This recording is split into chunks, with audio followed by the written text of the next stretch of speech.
আবার আল্লাহ রাব্বুল আলামিন বলেন ওয়ালা তালবিসুল হাক্কা বিল বাতিল ওয়া তাকতুমুল হাক্কা ওয়া আনতুম তা'লামুন।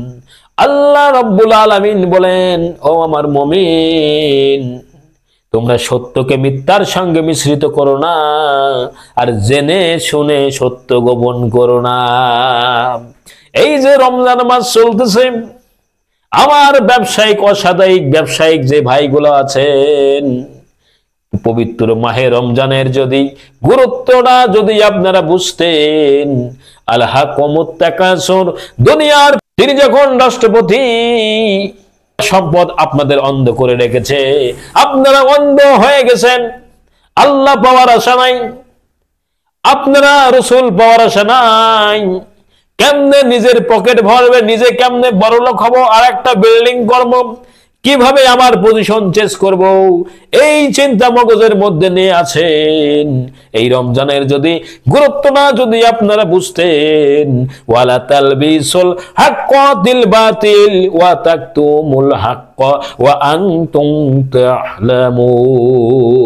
আমার আল্লাহ বলেন, সত্যকে মিথ্যার সঙ্গে মিশ্রিত করো না, আর জেনে শুনে সত্য গোপন করো না।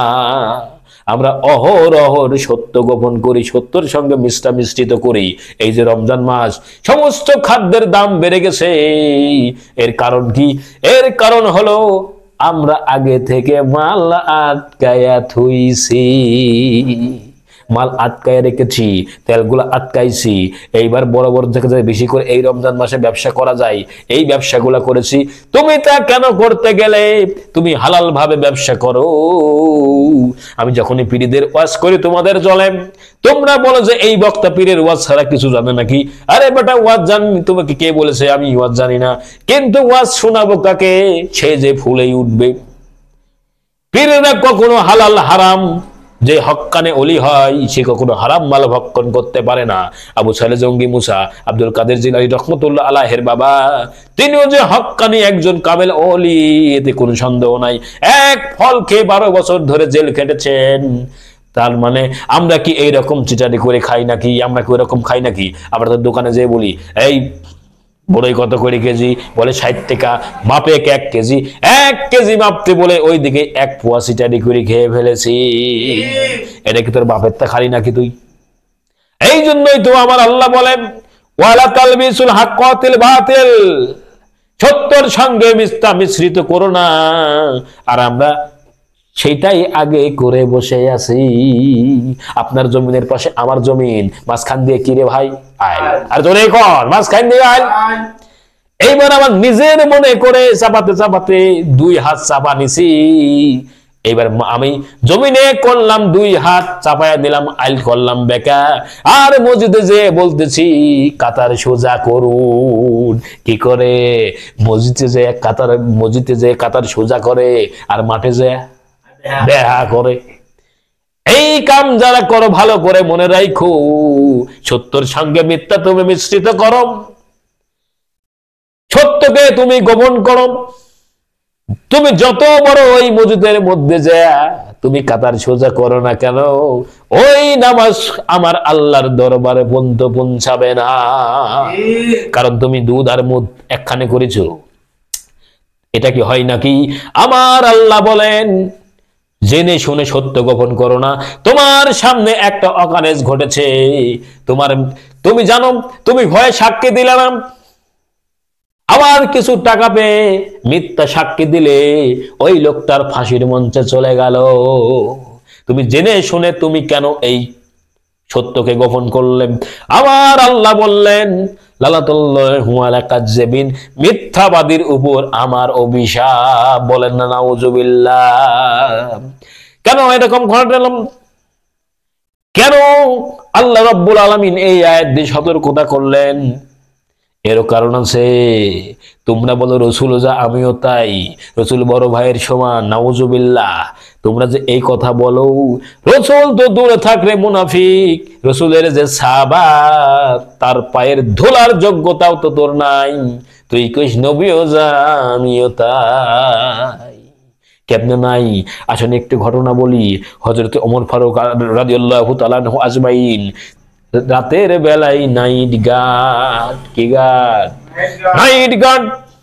দিনের বেলায় রাষ্ট্রপতি, দিনের বেলা রাষ্ট্রপতি, রাতের বেলায় নাইট গার্ড। রাতের আধারে ঘুরতেছেন। তিনি তো আমিরুল মুমিনিন হযরত ওমর রাদিয়াল্লাহু তাআলা আনহু আজমাইন। তার কি ঘোরার দরকার ছিল নাকি? সত্য কাকে বলে রে মুসলমান, শুনে নাও। ঘুরতেছেন। এখন একজন মানুষ দেখেছি শুধু হেলে ঢুলে পড়ে যাচ্ছেন, বলতেছে ব্যাপারটা কি? আপনি এইভাবে ঢুলতেছেন আর পড়ে যাচ্ছেন, ব্যাপারটা কি? রাষ্ট্রপতি আমিরুল মুমিনিন নিজের পরিচয় গোপন রাখলেন, পরিচয় দিলেন না। তিনি বলতেছেন, কে ভাই, আমি আপনাকে চিনি না। আজ কয়েকটা দিন হলো আমাদের ঘরে খাবার নাই, আমার স্ত্রীর প্রসব যন্ত্রণা, বাচ্চা হবে, ডেলিভারি। তিনি চিৎকার পাচ্ছেন, একেতে ক্ষুধার কষ্ট, দুয়ে তো ডেলিভারি। তাই আমি বাইরে এসে ঘুমের ঝোল আসতেছি আর পড়ে যাচ্ছি। রাষ্ট্রপতি ওমর ওখান থেকে আর একটি কথাও না বলে সোজা চলে গেলেন বাড়ির মধ্যে। স্ত্রী বলতেছেন, স্বামী গো, তুমি তো এত তাড়াতাড়ি বাড়ি ফিরে আসো না, এত তাড়াতাড়ি আসলে তার কারণ কি? হযরত ওমর বলেন, স্ত্রী রে, তোমাকে একটা সুসংবাদ দিব। যদি এই কাজটা তুমি করতে পারো, আল্লাহর জান্নাতের দরজা তোমার জন্য খোলা হয়ে যায়। বলেন না সুবহানাল্লাহ। কিছু তেল নাও, কিছু কাপড় চোপড় নাও। আমার একটা জনগণ কয়েকদিন হলো খাবার খাই নাই আর ডেলিভারির ব্যথায় কষ্ট করছে। তুমি যদি এই কাজটা করে দিতে পারো, আমার আল্লাহ স্বয়ং খুশি হয়ে যায়। বলেন না সুবহানাল্লাহ।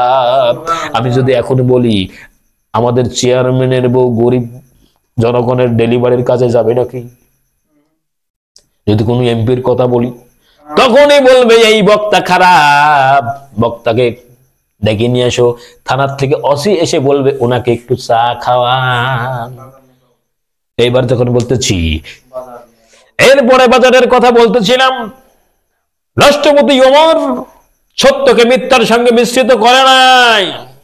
আজ কিছু অসদাই ব্যবসায়ী রমজানের মাসকে, সিয়ামের মাসকে, বরকতের মাসকে ব্যবসায় পরিণত করে নিয়েছে। ও অন্ধ হয়ে গেছে, তার কারণ সূর্যের সম্পদ ওরে পাগল বানায়া দেছে। হাত্তা ঝুরতুমুল মাকাবির, কত সময় পর্যন্ত এই পাগলামি তোমার চলবে? এই দুনিয়ার খাই খাই লাভবান চলবে। যত সময় পর্যন্ত তুই কবরে না যাবি, তত সময় পর্যন্ত তোকে এই লোভ লালসা ঘিরে রেখেছে। এরপরে তেলের দাম বেড়ে গেছে, এরপরে খেজুর, ছোলা, প্রত্যেকটা পণ্যের দাম বাড়ার কারণ একটাই, আগে থেকেই ব্লক মারিয়ে দিয়েছে। তার মানে আগে থেকে আটকা রাখেছে যাতে দাম বাড়ে। এই রমজানের ফজিলত তুমি জানো না। এই রমজানের ফজিলত যদি তুমি জানতে, তাহলে পরে রোজাদারের এই অবস্থা হওয়ার কথা ছিল না। খুবই অবস্থা খারাপ এই রমজান মাসে। কলার বাজারে আগুন, তেলের বাজারে আগুন, বেগুনের বাজার তেমনিতেই আগুন। এই যে পরিস্থিতির সৃষ্টি হয়েছে, এই বাংলাদেশ হারাম খাইতে খাইতে খাইতে 1999 সালে, শোনো মুসলমানেরা, 1999 সালে আমার এই বাংলাদেশ দুর্নীতিতে অল বিশ্বের কাছে 1 নাম্বার হয়েছে। 1 নাম্বার হয়েছে। তার মানে কোরআনের এই আয়াতের সাথে মিল পাওয়া যাচ্ছে। ওয়ালা তালবিসুল হাক্কা বিল বাতিল ওয়া তাকতুমুল হাক্কা ওয়া আনতুম তা'লামুন। তোমরা জেনে শুনে সত্য গোপন করো আর সত্যের সঙ্গে মিথ্যা মিশ্রিত করো। তাই যদি তোমরা না করতে, তাহলে দেশের পরিস্থিতি তো এই পর্যায়ে আসার কথা ছিল না। কাজী ব্যবসায়িক ভাইরা, এই মাহে রমজান মাসে আপনাদের কাছে বিনীত অনুরোধ করব, আপনারা পরকাল ভিত্তিক জীবনের চিন্তা করুন। আমাদের এই জীবন শেষ নয়, এরপর আরেকটা জীবন আছে, সেই জীবনের নাম পরকাল। কি বলেন?